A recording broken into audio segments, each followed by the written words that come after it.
Hello friends, welcome to CS theory Tamil. இந்த வீடியோவில் segmentation அப்படின்னா என்னன்னு சொல்லி தெரிஞ்சுக்க போகிறோம். செக்மெண்டேஷன் அப்படிங்கிறது ஒரு மெமரி மேனேஜ்மெண்ட் டெக்னிக். இந்த டெக்னிக்கில் ப்ராசஸ் செக்மெண்ட்ஸாக பிரிஞ்சிருக்கும். ஆல்ரெடி நம்ம ப்ராசஸை பேஜஸாக பிரித்தோம் பேஜிங்கில். இதில் ப்ராசஸை செக்மெண்ட்ஸாக பிரிக்கிறோம். செக்மெண்ட் பற்றின ஒவ்வொரு டீட்டெயிலையும் செக்மெண்ட் டேபிளாக ப்ராசஸ் மெயின்டைன் பண்ணும். இந்த செக்மெண்ட் டேபிள் ரெண்டு டீட்டெயில் வச்சுருக்கோம். ஒன்று பேஸு, இன்னொன்று லிமிட். பேஸ் அப்படிங்கிறது ரேமில் ஒரு ப்ராசஸ் ஃப்ரம் 100 to 200 லொக்கேஷன் வரைக்கும் ஸ்டோர் ஆகிருக்கு. S0 அப்படிங்கிற செக்மெண்ட்டு 100லேருந்து 200 லொக்கேஷன் வரைக்கும் சேவ் ஆகிருக்கு. ஸோ பேஸ் அப்படிங்கிறது அந்த செக்மெண்ட்டோட ஸ்டார்டிங் அட்ரஸ். ரேமில் எந்த அட்ரஸில் அது ஸ்டார்ட் ஆகுது அப்படிங்கிறது பேஸ் அட்ரஸ். லிமிட் அப்படிங்கிறது 200லேருந்து 100 வரைக்கும் S0 அப்படிங்கிற செக்மெண்ட்டு ஸ்டோர் ஆகிருக்கு. ஸோ இந்த டீட்டெயிலை செக்மெண்ட் டேபிள் மெயின்டைன் பண்ணும்.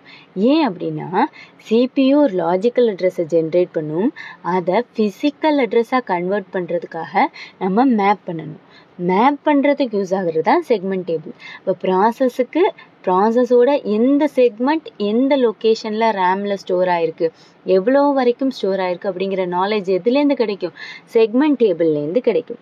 ஸோ ஆல்ரெடி நம்ம பேஜிங் பண்ணிகிட்ருக்கோம். இப்போ எதுக்கு செக்மெண்டேஷன் தேவை அப்படின்னா, பேஜிங்கில் ப்ராசஸ் எங்கே என்னென்ன ஒர்க்கை பார்க்குது அப்படிங்கிற எந்த இதுவுமே தெரியாது. ப்ராசஸை நம்ம பிரிக்கிறோம்.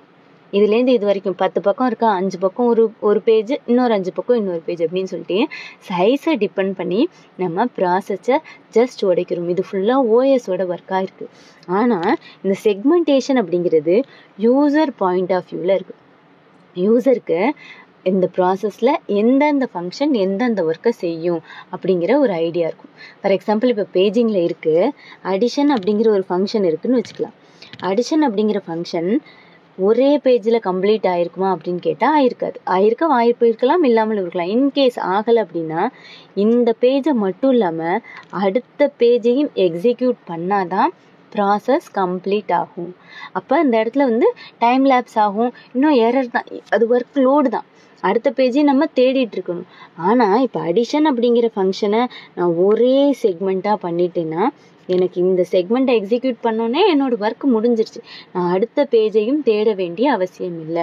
ஸோ ஒரு யூசர் என்ன பண்ணுறாங்க, ஃபங்க்ஷனை பேஸ் பண்ணி அவங்க எப்படி ஒர்க் பண்ணுறாங்களோ அதை பேஸ் பண்ணி அடிஷன் ஃபங்க்ஷனா ஓகே நீ ஒரு செக்மெண்ட், மெயின் ஃபங்க்ஷனா நீ ஒரு செக்மெண்ட் அப்படின்னு நம்ம ஒர்க் பண்ணுறதை பேஸ் பண்ணி யூசரோட பாயிண்ட் ஆஃப் வியூவில் ப்ராசஸை செக்மெண்ட்டாக டிவைட் பண்ணி வைக்கிறாங்க. இப்போது சிபியூக்கு நம்ம செக்மெண்ட்டாக பிரிச்சிருக்குமா பேஜாக பிரிச்சிருக்குமா அப்படிங்கிற எந்த ஒரு ஐடியாவும் கிடையாது. சிபியூ ஜஸ்ட் லாஜிக்கல் அட்ரஸை தான் ஜென்ரேட் பண்ணணும். இங்கே அந்த லாஜிக்கல் அட்ரஸ் செக்மெண்ட் நம்பராகவும் ஆஃப்செட்டாகவும் இருக்கும்.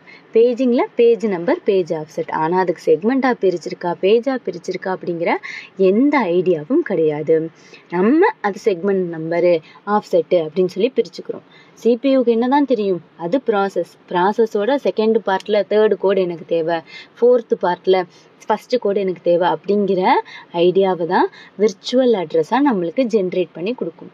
இந்த physical address, logical address to physical address எப்படி மாற்றுறோம் அப்படிங்கிறத நம்ம பேஜிங்கில் டீட்டெயிலாக பார்த்துருக்கோம். ஒன்ஸ் போய் செக் பண்ணிவிட்டு வந்துடுங்க. ஸோ நம்மளுடைய சிபியூ ஒரு லாஜிக்கல் அட்ரஸை ஜென்ரேட் பண்ணுவோம். அந்த லாஜிக்கல் அட்ரஸை வச்சு செக்மெண்ட் நம்பரை எடுத்து செக்மெண்ட் டேபிளில் செக் பண்ணி பார்க்கும். ஸோ எந்த செக்மெண்ட்டில் இருக்குது அப்படின்னு சொல்லி பார்த்து ஃபஸ்ட்டு அதை மேப் பண்ணும். மேப் பண்ணிவிட்டு லிமிட்டை பார்க்கும். அதாவது அது ஆஃப்செட் வேல்யூவாக அனுப்பியிருக்கு இல்லையா, அந்த வேல்யூ இந்த லிமிட் வேல்யூவுக்கு உள்ளே இருக்குமா, அதாவது லிமிட்டை விட கம்மியாகவோ அல்லது ஈக்குவலாகவோ இருக்கணும். இருந்தால் தான் மேப் பண்ணி நம்மளால் அந்த டீட்டெயிலை அந்த டேட்டாவை லோட் பண்ண முடியும்.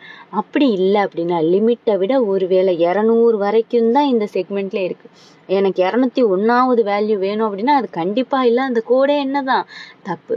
ஸோ லிமிட்டுக்குள்ளே இருந்தால், ஆஃப்செட்டோட வேல்யூ லிமிட்டுக்குள்ளே இருந்தால் நீங்கள் ஜென்ரேட் பண்ணியிருக்க அட்ரஸ் வேலிடு, நான் உங்களை லோட் பண்ணுறேன், எக்ஸிக்யூட் பண்ணி கொடுங்க அப்படின்னு சொல்லிட்டு ஃபிசிக்கல் அட்ரஸாக கன்வெர்ட் பண்ணி நம்மளுக்கு டேட்டாவை ப்ராசஸ் பண்ணி கொடுக்கும்.